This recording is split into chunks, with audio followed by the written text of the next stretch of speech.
আচ্ছা বলে দিচ্ছি, ওপর রয়েছে 27, 54, নিচে রয়েছে 18, 27, 54, 18, 42, 84, 18। এখানে রয়েছে কোশ্চেন মার্ক, এখানে কত হবে? এখানে রয়েছে 42 আর নিচে রয়েছে 13। বলো কত হবে?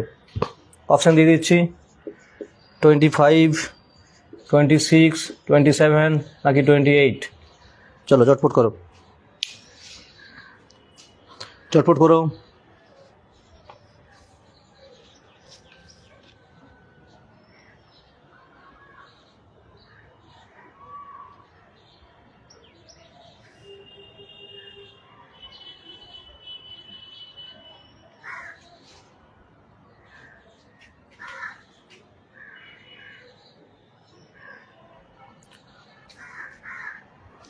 কত হবে? 27, 54, 18, 42, 84, 18, জিজ্ঞাসা চিহ্ন 42, 13, জিজ্ঞাসা চিহ্ন কত বসবে?